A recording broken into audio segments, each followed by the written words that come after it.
ये शानदार लुक आप सभी को कैसा लगा। यहाँ पर मेरी डांस वीडियो शूट हुई है, मस्त धमाकेदार। यहाँ का लुक भी है, मेरा डांस भी बहुत ख़तरनाक है। ढले ला रघुवा चमार जी के नाम से इस गाने पे मैंने डांस किया है। आप सबको ये गाना, ये डांस बहुत बढ़िया लगेगा और डांस भी बहुत अच्छा लगेगा। तो हाँ, अगर आप सभी नए हैं तो मेरे डांस चैनल को सब्सक्राइब करें, बेल आइकन को भी दबाएं, प्यारा प्यारा कमेंट भी करें, ताकि आप सबकी मेरी डांस वीडियो पहले मिलती रहे सबसे पहले। तो चलिए अपना डांस शुरू करके आप सबको दिखाता हूँ, देखिए।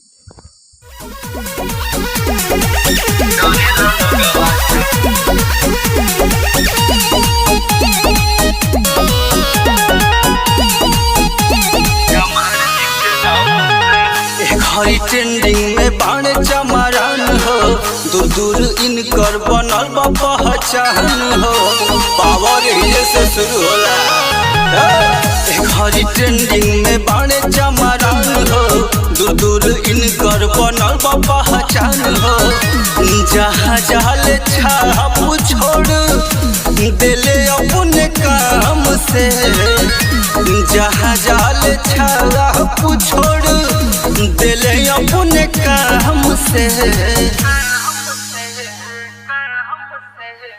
पुलिस दरोगा करे स्वागत सलाम से, डरेला लोगवा चमार जी के नाम से। पुलिस दरोगा करे स्वागत सलाम से, डरेला लोगवा चमार जी के नाम से।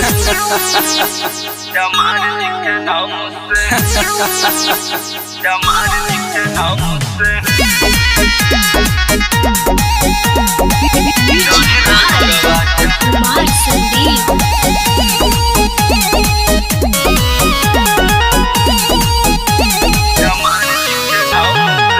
यूपी चाहे बिहार होखे चाहे झारखंड में, हर जगह ही नहीं के बोलू वाला एमपी उत्तराखंड में कोनो कोना बाचल नइखे।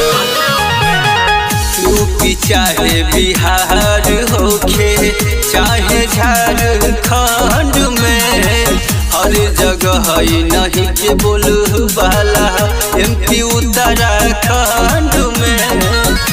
जहाँ जाल निडर होके रहेले आराम से, जहाँ जाल निडर होके रहेले आराम से।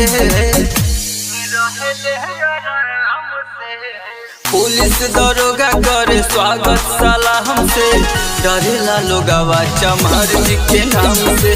पुलिस दरोगा करे स्वागत सलाम से, डरेला लोगवा चमार जी के नाम से। चमार जी के नाम से, चमार जी के नाम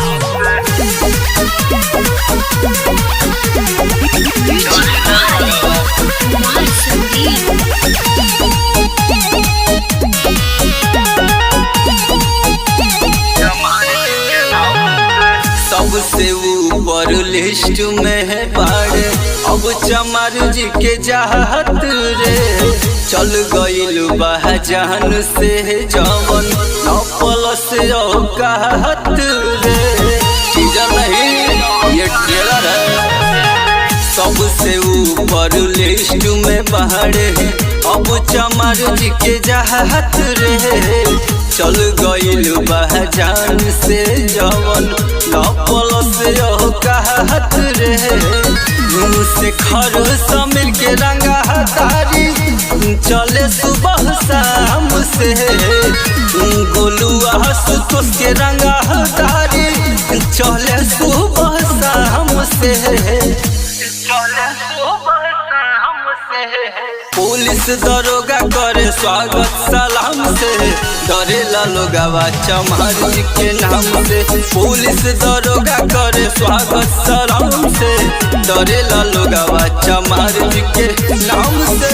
ई नमवे ही ब्रांड है। बहुत अच्छी लगी होगी, बहुत प्यारी लगी होगी। तो आप लोग मेरी वीडियो को, डांस वीडियो फुल वॉच किए होंगे। चलिए किसी नेक्स्ट वीडियो मिलता हूँ। मेरा चैनल सब्सक्राइब कर देना, ताकि बेल आइकन दबा देना, सबसे पहले, ताकि मैं जब मैं अपलोड करूँ वीडियो, डांस वीडियो, तब आपको मिलती रहे। चलिए, जय भीम, जय भारत।